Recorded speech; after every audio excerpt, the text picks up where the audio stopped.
everyone. The fairy tale that we will be reading today is Rumpelstiltskin. Listen carefully for a talent that a father claims his daughter has and the problem that it causes for her. Once upon a time, there was a poor miller who had a beautiful daughter. She was so beautiful and clever that he could not help boasting about her. One day, the miller happened to come before the king, and to impress the king, he began boasting about his daughter. And before he knew it, he found himself saying that his daughter was so amazing and so wonderful, why, she could even spin gold out of straw. "That," said the king, "is a talent worth having. Bring your daughter to me, and let us see what she can do." When the girl was brought to the palace, the king led her to a room that was almost full of straw.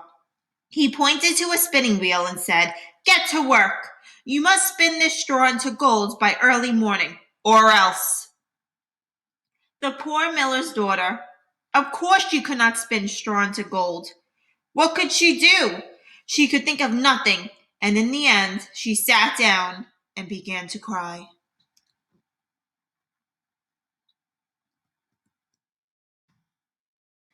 And that's when all of a sudden, click, the door opened, and in walked a little man. "Good evening, miller's daughter," he said. "Why are you crying?" "Because," she answered, "I must spin all this straw into gold before morning, and I don't know how." Then the little man came close to her and whispered, "What will you give me if I spin it for you?" "Why, I'll give you my necklace," she stammered.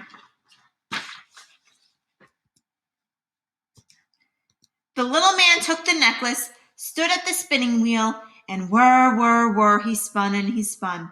And by sun-up, all the straw had been spun into gold. When the king arrived at sunrise, he was amazed. But the sight of all that gold made the greed for more grow in him. So the king took the miller's daughter to a large room filled with yet more straw, and told her that she must spin all this into gold in one night. And again, the girl did not know what to do and sat down to cry. When, click, the door opened and in walked the little man. "Crying again, I see," he said. "So I suppose you have to spin all this into gold too. What will you give me if I do it for you?" "The ring from my finger," answered the girl. So the little man took the ring, stood at the spinning wheel, and whir, whir, whir, he spun and he spun. And by sun-up, all the straw had been spun into gold. When the king arrived, he was overjoyed at the sight, but hungry for still more gold. So he took the miller's daughter to an even larger room filled with straw and said, "Spin all this in one night, and if you succeed, well then you shall be my wife."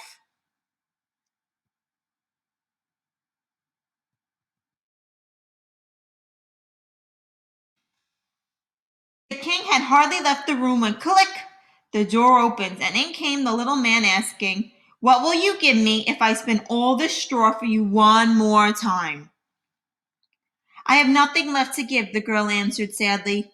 "Then promise me this," said the little man. "Promise me that when you are queen, you will give me your first child." The miller's daughter thought there was really very little chance that she would ever be queen, and so she promised. And the little man set to work at once. By morning, the gold was piled so high that it reached the ceiling. When the king arrived, he was pleased to see all the gold he wanted. He married the miller's daughter and made her queen.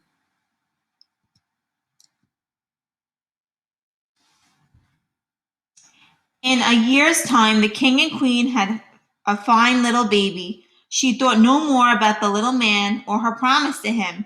Then one day, as she sat alone in her room rocking her baby, click, the door opened, and in walked the little man who said, "Now it is time for you to give me what you promised me."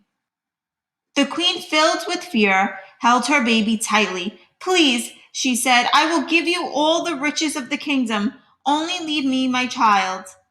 But the little man said, "No, I would rather have a living being than all the treasures in the world." Then the queen began to weep and wail, and the little man felt pity for her. Okay, okay, I will give you this one chance, he said.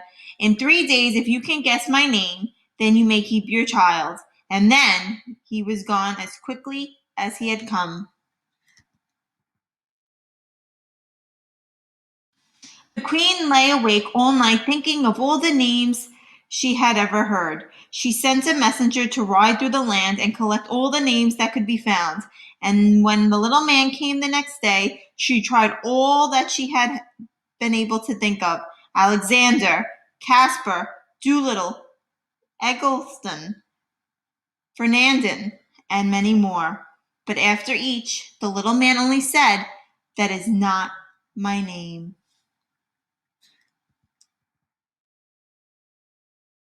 The next day, the queen sent servants all around the kingdom to find the most unusual names. And when the little man came, she tried them. Are you called Sheepshanks, Roast Ribs, Snickerdoodle, Winklehopper? But after each, the little man only said, "That is not my name."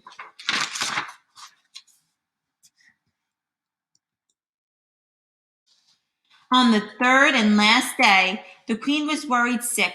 She held her child tight and wondered what to do.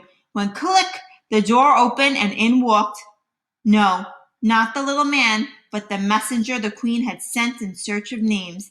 He bowed to the queen and said, "My lady, as I passed through the woods last night, I came to a high hill, and near it was a little house, and outside the house a fire was burning, and around the fire danced a funny little man, and as he hopped up and down, he sang, 'Today I brew, tomorrow I bake, and then the fairest queen's child I'll take.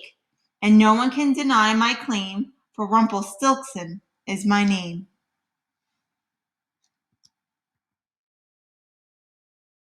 The messenger left, and almost as soon as he had gone, the little man arrived. The queen greeted him by asking, "Is your name Jack?" "That is not my name." "Then you are called Harry." "That is not my name." "Then perhaps," said the queen, "your name is Rumpelstiltskin." "No, no! Who told you that?" cried the little man, and in his anger he stomped with his right foot so hard that it went right into the ground up to his waist. Then he stomped his other foot, and he went deep into the ground way over his head, and the queen and her child never feared him again. Hope you enjoyed today's fairy tale.